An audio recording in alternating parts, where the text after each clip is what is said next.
You know how you're scrolling through news, just trying to figure out what's actually important? There's so much noise. Exactly. And Yeah. then something just jumps out, like all this recent buzz about who might be the next pope, maybe in 2025. Yeah, and it's strangely specific, isn't it? This Yeah. focus on the name Leo the 14th and Cardinal Robert Prevost. Right. Leo the Fourth and then Robert Prevost. It's a really curious picture when you look at the sheer amount of online activity, the digital breadcrumbs we've been sifting through. Okay, let's get right into that. Because seeing Pope Leo the 14th, which sounds, historical trending next to a real person, Robert Prevost, it definitely makes you stop. It does. We've looked at a whole load of search data, news snippets, that kind of thing. It's like taking the digital pulse on this. So Yeah. our mission today is really to unpack this for you, figure out what's behind it. Precisely. There's so much information flying around. We want to cut through that surface level. Why these names? Why now? We want to give you a clearer picture of, well, what might be going on underneath. So this Pope Leo the Fourth name, it's really grabbing people's attention. Mm. I mean, the number of searches like Pope Leo 14, Papa Leon the 14th, Leon the Fourth Pope, Leo the Fourth, Leo 14, just tons of variations. But significant. It really feels like this specific name, Leo, has suddenly become a focal point. And what's really notable there is the history attached to the name Leo in the papacy. Right. You see searches popping up for Pope Leo XIII, Pope Leo XIII, even who was Pope Leo XIII. Oh, okay. So people are aware of the historical Leos, especially Leo XIII, late 19th, early 20th century, known for, that big social encyclical Rerum Novarum. Yeah, Leo the 13th, definitely a major figure. Okay. But here's the weird part, right? Hmm. All this talk, all these searches for Pope Leo the 14th, Leo the 14th, Leo new Pope. Yeah. There is no Pope Leo the 14th. Historically, it stops at 13. Exactly. That's the immediate puzzle. There's no historical basis for a 14th Leo. So why? Why this name? Why is this non-existent title suddenly the one everyone's searching for? Well, that's the fascinating question, isn't it? It might not be literal. The name Leo itself carries weight. Think Pope Leo the Great, way back, dealing with huge challenges. Okay, so like a symbol? Perhaps. It evokes, maybe, a sense of strong leadership, tradition. People might be searching for that feeling, that idea, more than predicting an actual name. It could reflect a kind of subconscious hope for strength or clarity in the church today. We even see related searches like Pope Leo the Great, Pope Leo the First, Pope Leos. That's a really interesting take. So less about prediction, more about what the name represents. Okay. Mhm. Now, the other name, the one that's constantly linked to this, Phantom Leo the 14th. Robert Prevost. Yes, Robert Prevost. And again, so many search variations. Robert Francis Prevost, Cardinal Robert Prevost, Bob Prevost, Prevost Cardinal, Robert Prevost, Robert F. Prevost, even Pope Robert Prevost or Prevost Pope. Yeah, Robert Prevost, Robert Pope, Pope Prevost. It's clear he's the individual people are connecting to this idea. He seems absolutely central to this whole narrative that's bubbling up online. Absolutely. Robert Prevost is key here. You see his full title, Cardinal Robert Francis Prevost, appearing a lot. Right. And also this really strong connection to Chicago. Terms like Cardinal Prevost Chicago, Cardinal from Chicago, Chicago Pope, New Pope Chicago. Chicago. That's interesting. Not the first place you'd maybe think of regarding, Vatican succession, but the data clearly shows it. Chicago Tribune mentioned, St. Mary of the Assumption Church, Chicago, American Cardinal from Chicago, Pope Leo, Chicago, Chicago Pope candidate, Robert Prevost, Chicago.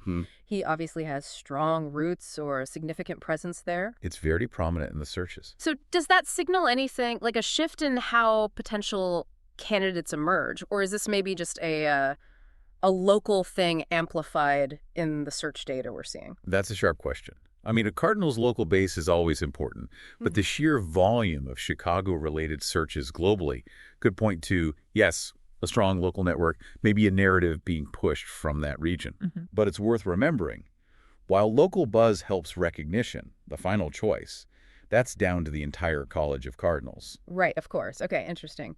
And it's not just Chicago. There's also this recurring link to Villanova University. Yes, Villanova pops up quite a bit. We see Villanova Pope, New Pope Villanova, Robert Prevost Villanova, even Villanova basketball mixed in there sometimes. Right. That points to another piece of his background, his time there, his connections within that academic Catholic community. It suggests another network, perhaps, familiar with them, maybe talking about him. It's another factor in his current visibility. Okay, so geographical ties, academic ties.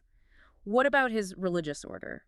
We saw searches for Augustinian Order, Augustinian Catholic, Augustinian Order of St. Augustine. Yeah. For listeners maybe not familiar, what's the significance there? Well, the Augustinians are a major, historically important religious order.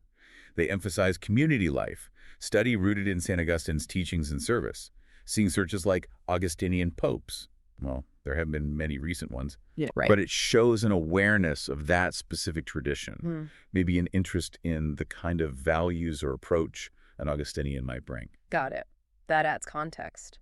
Now, something that really dominates the searches is nationality. Huge interest in whether the next pope could be American. Oh, definitely. We see American Pope, first American Pope, new American Pope, U.S. Pope, American Cardinal Pope. Has there ever been an American Pope? That question comes up a lot. It does. And given Robert Prevost is, as the searches say, an American Cardinal from Chicago or Robert Prevost of the U.S., this seems like a huge part of why he's getting attention. New Pope is American, new Pope American, America Pope, new Pope from USA. Absolutely. The American Pope question is a constant in these kinds of discussions. So why do you think that is? What's driving that desire, that intense interest? Well, several factors. Likely, the U.S. has a very large Catholic population, for one. Sure. There might also be a feeling, that the church needs to engage more directly with issues specific to the Americas.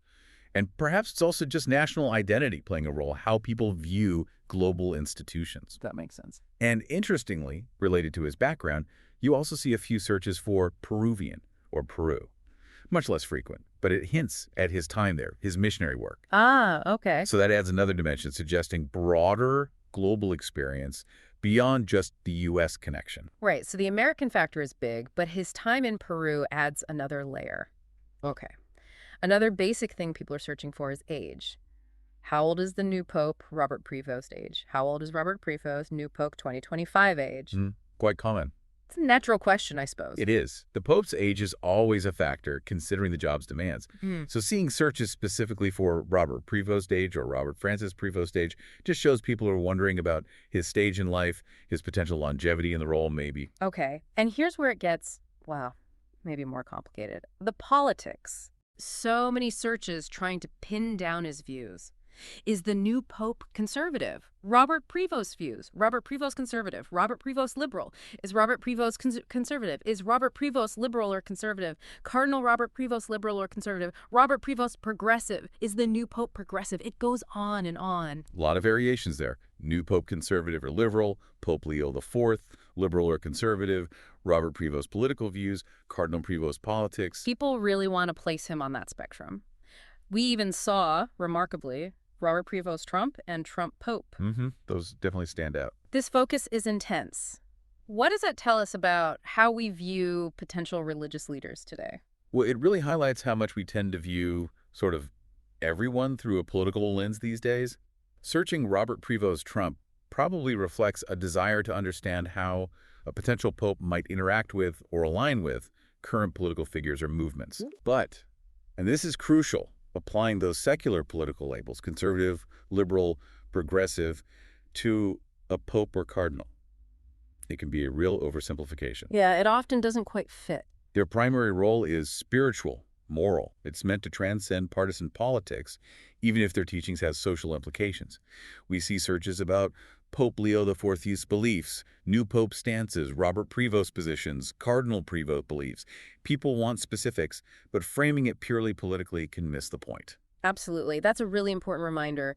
The role is fundamentally different, even if it has public influence. Still, it's striking how much the searches focus on those categories. It is. It's a snapshot of public curiosity, isn't it? The digital age shows us what questions people are asking, what concerns or hopes they have about the church's future leadership. It's understandable to want to use familiar labels, but yeah, we need to look deeper than just conservative or liberal. Okay, so let's try and summarize what the searches are telling us. We've got this strange buzz around Pope Leo XIV, a name with historical weight, but, not actually real for a current pope. Right. A historical echo, maybe? And then Cardinal Robert Prevost emerges as the clear individual link to this, strong ties to Chicago, Villanova, part of the Augustinian order. All showing up in the data. And his nationality, American, taps into this huge interest in a potential American pope.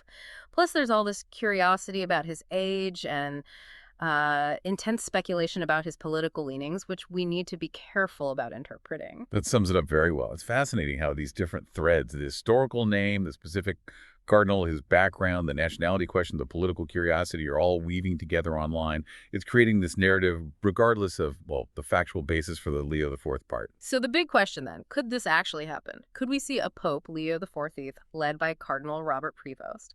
Well, based on history, Pope Leo XIV, that remains speculative. It's likely, as we discussed, either misinformation spreading or maybe a symbol people are latching onto. Okay. But Cardinal Robert Prevost, he is absolutely a real significant figure in the church. The amount of attention, the searches, it clearly suggests he is someone being discussed, speculated about in relation to the papacy's future. So he's definitely Papa Beale in the public's mind, at least online. It seems that way, Yeah. based on this data. Yeah. Now, whether that speculation translates to reality, well, that's impossible to say. The papal election process is complex, internal, guided by the College of Cardinals. Right. Not by search trends. Not directly, no, though public perception can sometimes play a background role. This has been a really fascinating deep dive, just looking at how this story is taking shape online. It shows how much interest there still is in the Vatican, but also how online chatter, shapes these narratives now. It really does. Yeah. And it's a great reminder, isn't it, to be critical consumers of information, to check sources, understand context. The internet gives us this amazing window into what people are thinking, but reality often unfolds differently. So for you listening, maybe the key takeaway here is to notice these patterns, like the ones we've discussed. Think about the history, but also be really discerning about what's speculation versus what's confirmed fact. It reminds us that even now, with instant information, some things are still rooted in tradition and a fair bit of uncertainty. And maybe it prompts a deeper question for you to think about. Why do certain ideas catch on? What does this yearning for a Pope Leo XIV, or the focus on an American pope, or the questions about conservative versus liberal, tell us about the hopes and anxieties people have for the church's future?